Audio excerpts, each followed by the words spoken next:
Hi everyone, thank you for tuning in. Welcome to another episode of In the Studio. I'm Lynn Weaver. Our topic is the Battle of the Books, which is an event taking place in Davis on October 15th to benefit the Hattie Weber Museum. And my guests are Dr. Andy Jones of the UC Davis writing program, a poet and interpreter of poetry. Andy has taught classes on T.S. Eliot and poetry of the Beat generation and close reading of poetry, and as well as the advanced poetry writing workshop. He's done other things. He happens to be the poet laureate of Davis, and he also has the time for a radio show. Now, what radio show do you host? Thank you, Lynn. I host Dr. Andy's Poetry and Technology Hour on KDVS, and I've been there since the year 2000. So 15 years now on the air talking about poetry and technology. A lot of poems flowing. Absolutely, and many poets. Like your show, it's an interview show, so I get to welcome new people every week. Oh, that's fantastic. Shelley Dunning. She's the co-sponsor of the event with the avid reader, a resident of Davis, the mother of 4, and the well-known promoter of Frugal February. And you might wonder what this is. It's an experiment that Shelley has done with her family, and it was so interesting that it made ABC Good Morning America. And you might wonder what that is. It's a story of a family trying to beat the lures of consumerism by not spending any money during a whole month. Welcome. Thank you. And then we have Kate Duren. She's a writer, a communication director and board member of the Smith-Lemli-Opitz Syndrome Foundation. And she's also the coordinator of the new parent support group, I believe, at Mother and Baby Source. Andy and Kate are co-authors of the book of poems and essay titled Where is Duke? Yes, which is one of the books entered in the Battle of the Books. Welcome all. Thank you so much for your time. Thank you. Thanks for having us. Now, Shelley, I'm going to start right with you and ask you, tell us more about the Battle of the Books. Sure. And Well, Battle of the Books will be a first event sponsored by the Davis Store. The Davis Store is a little project that my family and I started this past summer. It's in progress, but it's basically a little souvenir shop. And the goal of the Davis Store is to make enough money to put on events to raise more money for local nonprofits. So our first event, Battle of the Books, is to benefit our very special Hattie Weber Museum. And it is a take on an event that we, the authors and myself, and many, many parents in Davis have long wanted to be a part of. Our elementary schools in Davis and our junior highs participate in Battle of the Books at those levels. Yes. And every year, we as parents are fortunate to be judges in our children's activities.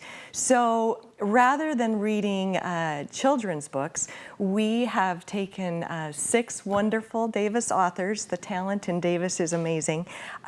Chosen 5 books. Yes. And we have challenged Davis readers to form teams, divide up the book list, read a book, and then come to the event where the authors will challenge their knowledge and their comprehension. So the author themselves will be present. Yes, and that's the exciting thing about this event is Davis has some pretty impressive talent, and to be in the same room with all of those authors while they're quizzing you on their works it's is very pretty fun. thrilling. It's very thrilling. What a wonderful initiative. And so if, say, I would like to participate, Shelley, what would I do? Well, when you choose to participate, and I know you will simply find a group of friends, and your team can be 3 to 5 people, and we're very flexible. So if 2 of you would like to form a team and you'd like to read all the books, that's great.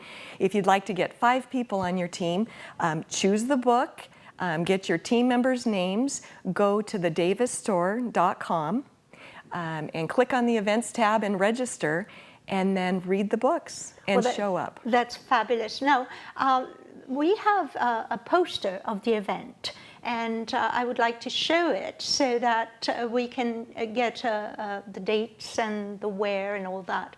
And so it's October 15th, and as Shelley just mentioned, you can go to the Davis store and register, and I believe it's a very minor registration fee.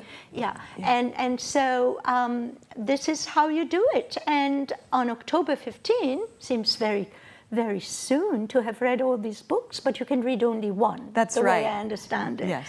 Okay, well that is good. Now, Shelley, one more question for you, and then I'll go to Andy and Kate. Where's the battlefield?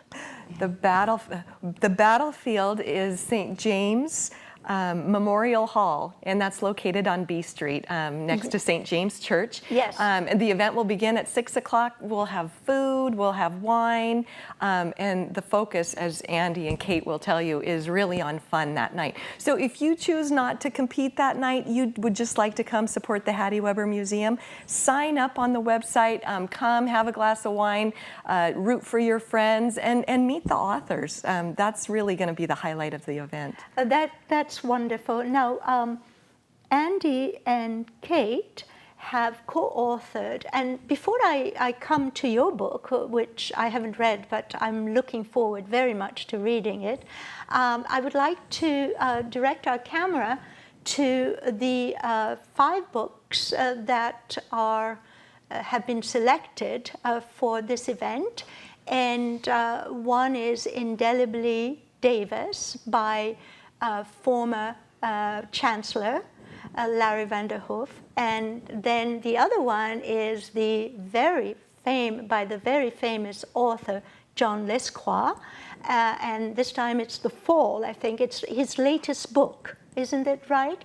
And then another famous author is Stan Robinson, Kim Stan Robinson, and this is Aurora, again, his latest book. And perhaps you can help me, Andy, with the other 2 books, and what are they? Sure. One is Landfalls by Naomi Williams.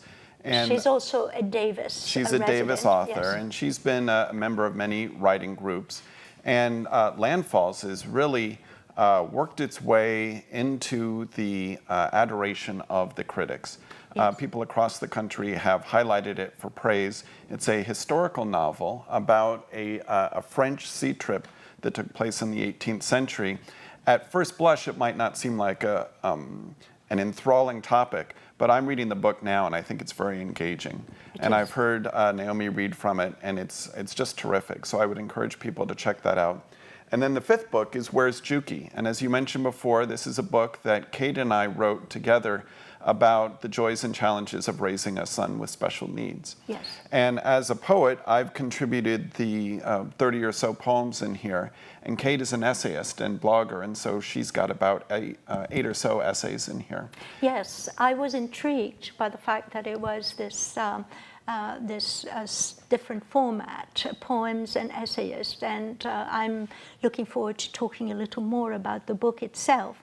But just as a note, and it's sort of a note but a question too, these are all Davis authors, right? We live in a very interesting town, I must say, and I have read several of the books by John Lesquois, and I haven't read anything by Stan Robinson because, I don't know, I like romance rather than science fiction. So now one other thing that is very important, and perhaps I should ask Kate, but please jump in.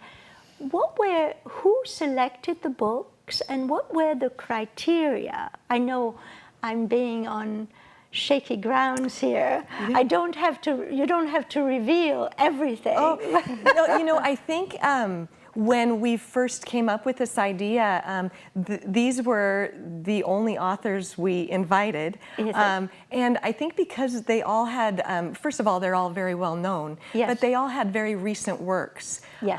And so that was kind of the main criteria, is yes. they had very current works out there that people hadn't read yet.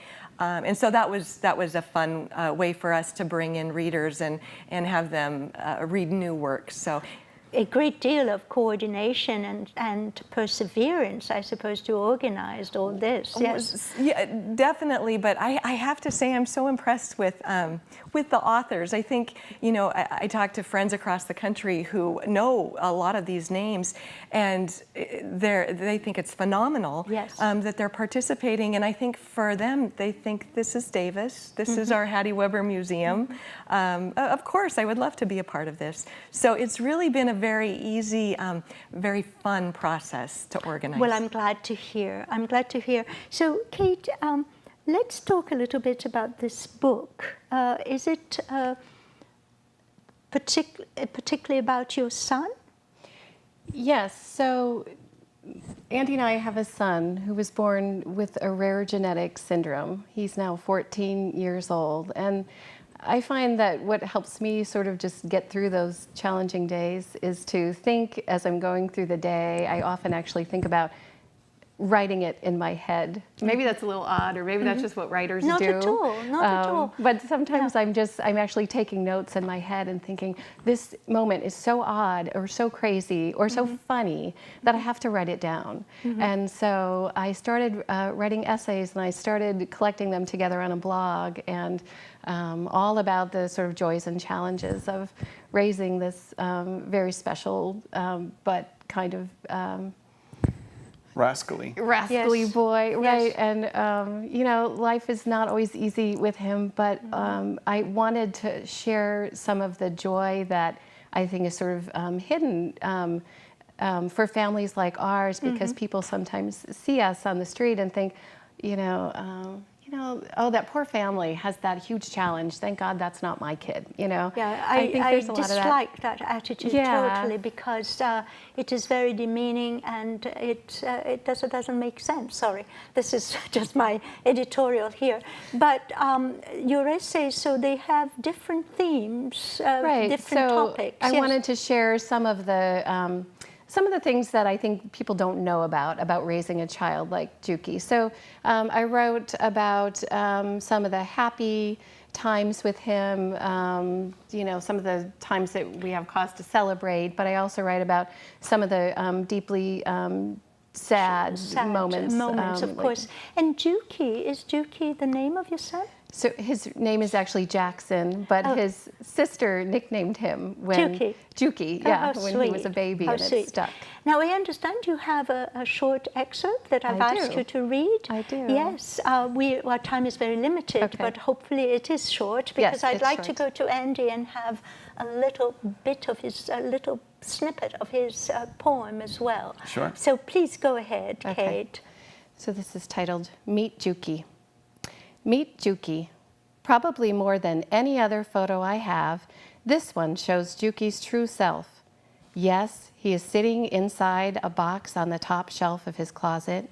Yep, that box is dangerously close to falling off the shelf. Notice the artful balancing act with his right foot. Juki lives on the edge. He's never happier than when teetering on the brink, the edge of a high shelf, a rooftop at midnight, or the limit of his mom's patience. We're used to the quizzical looks from strangers. Juki calls attention to himself. I'll have to stop you because we're running out of time. Okay. But very quickly, Andy, would you like to read a little bit? And but this already, you can see how You want more, how don't you? Yes, exactly. Well, that's the purpose. You know, the 15 true. minutes, it's such a short Right, time, I and know. I apologize for that. I'll read some from the first poem in the book, which is called My Entropy Elephant. About 30 seconds or so. He is my entropy elephant, my kangaroo of chaos. The contents of all drawers will be revealed. All shirts become t-shirts, all gowns strapless. If a tree falls in the forest, run to take the axe from his hands. If the water main has broken, he has taken a break. Water seeks its own level, and this boy is a guide. So that's a little bit from the first poem in Where's Lovely, Juki? absolutely lovely. Well, I'm afraid our time is up. It went very quickly. I am so grateful that you took the time to be on my show. And I wish you the very best of success for this. I think it's going to enrich the life of Davis, literary and level of, intellect in Davis. And hopefully you'll have it next year as well. That's our hope. Yes. October 15th is the date. I want to remind your viewers and that they're all welcome to come join us over at St. James Excellent. Hall. So Dr. Randy Jones, Shelley Dunnan, and Kate During, thank you so much. And thank you all for being here and for watching in the studio. If you'd like to stream this episode, you can go to dctv.davismedia.org, and we will be on YouTube. And while you're there, you might want to check out some of our other shows. We have very illustrious guests and fascinating topics. So, and please, I don't want to forget to thank our prestigious technical crew, Kevin, Calvin, and Matthew, and of course, Diane, who is the technical director. Thank you all so much, and see you next time.